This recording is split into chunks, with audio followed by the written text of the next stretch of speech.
अस्सलाम वालेकुम व्यूअर्स, उम्मीद करता हूँ सब खैरियत से होंगे। आज मैं आप लोगों के लिए 10th क्लास की बायो के कुछ एमसीक्यूज़ जो कि मोस्ट इंपॉर्टेंट जो कि पास्ट पेपर्स में भी आए हुए हैं वो आप लोगों के साथ शेयर करूँगा।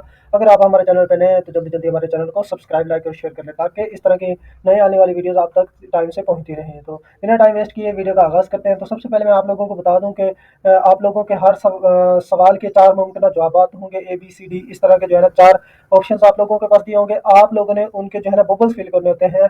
और जो शीट होगी उस शीट पे आप लोगों ने ये बात माइंड में रखिएगा कि अगर आप बबल्स सही फिल करके नहीं आएंगे तो आपके नंबर कट जाएंगे। बबल्स आप लोगों ने ध्यान से सही करके फिल करने हैं, खाली नहीं छोड़ना।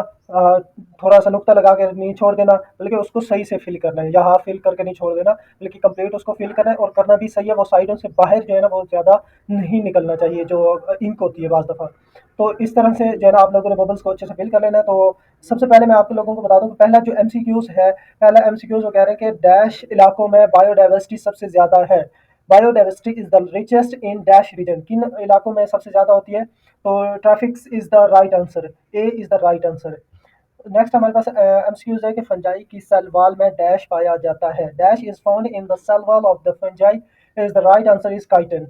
Chitin is the right answer is D. Next हमारे पास एमसीक्यूज नंबर 3 है कि प्रोकैरियोटिक सेल, जो प्रोकैरियोटिक सेल का राइबोसोम यूकैरियोटिक वाले से होता है। क्या होता है? छोटा होता है।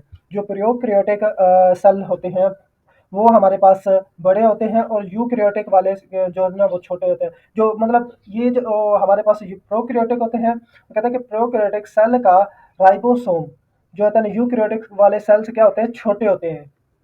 इसके क्या होते हैं? प्रोकैरियोटिक सेल के राइबोसोम्स क्या होते हैं? छोटे होते हैं यूकैरियोटिक से, क्योंकि यूकैरियोटिक के सेल वॉल्स जो होते हैं, सेल्स जो होते हैं वो बड़े होते हैं। उसके बाद नेक्स्ट हमारे पास एमसीक्यू नंबर 4 है कि जानदार का जिस्म बनाने वाले सेल्स डैश कहलाते हैं। The cells forms the body of organs are called as somatic cells. Somatic cells जो है ना इज द राइट आंसर है हमारे पास। सोमैटिक सेल्स वो वाले सेल्स हैं जो कि जानदार का जिस्म बनाने वाले सेल्स कहलाते हैं।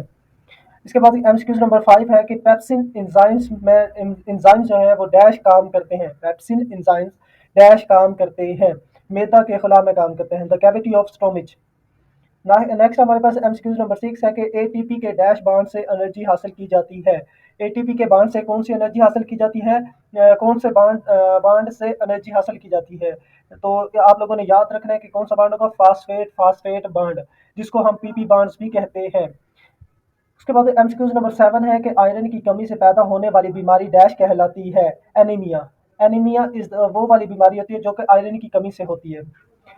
हमारे पास नेक्स्ट एमसीक्यूज है कि hepatic artery supplies blood to. तो हेप्टिक आर्टरी किसको खून पहुंचाती है? जिगर को खून पहुंचाती है। तो नेक्स्ट हमारे पास एमसीक्यूज है कि लफ्ज बायोलॉजी वो डैश अल्फाज से अखज़ किया गया है। जो जो हमारे पास बायोलॉजी का जो लफ्ज है वो कहाँ से अखज़ किया गया है? वो हमारे पास यूनानी मीन्स ग्रीक वर्ड से लिया गया है।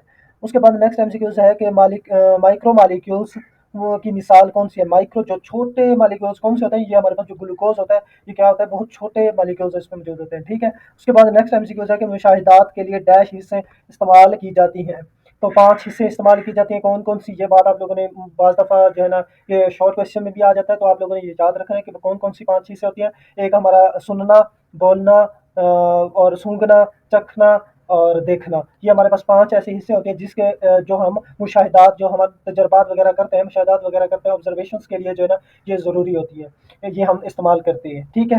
तो ये हमारे पास एक पेपर हो गया। नेक्स्ट पेपर में आप लोगों को वो भी शेयर कर देता हूँ कि जिसका पहला एमसीक्यूज है कि माइटोसिस में साइटोप्लाज्म की तकसीम कहलाती है साइटोकाइनेसिस। साइटोकाइनेसिस वो वाली हमारे पास ये हमारे पास तकसीम होती है जो कि माइटोसिस में साइटोप्लाज्म की तकसीम कहलाती है। तो इसका जो राइट आंसर है वो हमारे पास क्या है? साइटोकाइनेसिस। नेक्स्ट हमारे पास सेकंड एमसीक्यूज है कि एंजाइम्स जो बर्तनों पर स्टार्च के धब्बे और मज़ाहम रसूब उतारने के लिए इस्तेमाल होते हैं। वो कौन से एंजाइम्स होते हैं जो दाग धब्बे निकालने के लिए इस्तेमाल होते हैं? को एंजाइम्स ऐसे एंजाइम्स होते हैं जो कि हमारे पास बर्तनों पर जो हमारे पास दाग धब्बे लगे होते हैं उनको उतारने के लिए इस्तेमाल किए जाते हैं। नेक्स्ट हमारे पास एमसीक्यूज है कि वो मरला जिसमें पायरोविक एसिड के मालिक्यूल्स की मुकम्मल ऑक्सीडेशन होती है। तो कौन सा मरला होता है? उस मरले को हम क्या कहते हैं?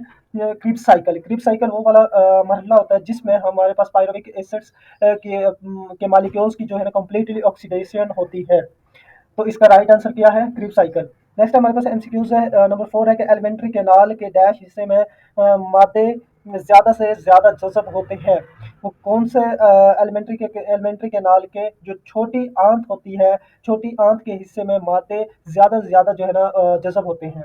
तो इसका राइट आंसर क्या है? स्मॉल इंटेस्टाइन या छोटी आंत। नेक्स्ट हमारे पास है बहुत से बैक्टीरिया कोलन में रहते हैं और पैदा करते हैं। तो अगर हमारे पास बैक्टीरिया कोलन में रहें और वहाँ पे पैदा होते रहें तो वो क्या पैदा करते हैं? विटामिन के जो है ना वो यहाँ पे इज़ द राइट आंसर है। उसके बाद एमसीक्यू नंबर 6 है कि ब्लड के जो प्लेटलेट्स का जो औसतन दौरे हयात होता है वो कितना होता है? इसका 7 से 8 दिन होता है, 7 टू 8 डेज़। उसके बाद नेक्स्ट हमारे पास एमसीक्यू नंबर 7 है कि जाबिर बिन हियान की मशहूर किताब का नाम बताएं। तो आपका इसका जाबिर बिन हियान की जो मशहूर किताब है वो कौन सी है? अल हिवान। नेक्स्ट हमारे पास एमसीक्यू नंबर 8 है कि कॉलोनिकल टाइप्स जो है ना वो किसकी ऑर्गेनाइजेशन की मिसाल है? तो इसका राइट आंसर है वोल्वेक्स। नेक्स्ट एमसीक्यूज है, is the right answer is C. Next MCQs है हमारे पास एमसीक्यूज नंबर 9 के बायोलॉजिकल मेथड्स का सबसे अहम बुनियादी मरला है।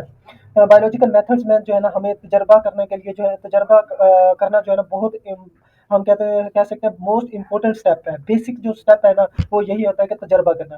तो उसके बाद नेक्स्ट हमारे पास एमसीक्यू नंबर 10 है कि क्लासिफिकेशन का सबसे छोटा दर्जा है। क्लासिफिकेशन जो हमारे पास होती है वो उसका छोटा दर्जा कौन सा सबसे लास्ट पे और छोटा कौन सा है? स्पीशीज। नेक्स्ट हमारे पास organelles is not bounded by membrane. Organelles जो मेम्ब्रेन में नहीं लिपटा होता वो कौन सा है? Ribosomes. Ribosomes is the right answer है। इंसानी आंख की रेजोल्यूशन पावर है। तो आप लोगों ने ये याद रखना है, ये मोस्ट इंपॉर्टेंट है कि इंसानी आंख की जो रेजोल्यूशन है, रेजोल्यूशन पावर जो है ना वो कितनी होती है? 0.1 mm। ये याद रखना है कि मिली ये जो है ना डबल एम है और 0.1 है। बाज दफ़ा जो है ना वो यहाँ पे सी एम भी कर देते हैं। तो आप लोगों ने ये याद रखना है कि यहाँ पे एम एम है, 0.1 mm। तो ये हमारे पास कुछ दो पास्ट पेपर एमसीक्यूज के थे। नेक्स्ट भी हैं वो इंशाल्लाह मैं नेक्स्ट वीडियो में जो है ना आप लोगों के साथ शेयर कर देता हूँ। और अगर आप लोगों को ये जो है ना वीडियो अच्छी लगे तो आप लोगों ने हमारे चैनल को सब्सक्राइब, लाइक और शेयर लाजमी करना है। तो मिलते हैं इंशाल्लाह नेक्स्ट वीडियो के साथ।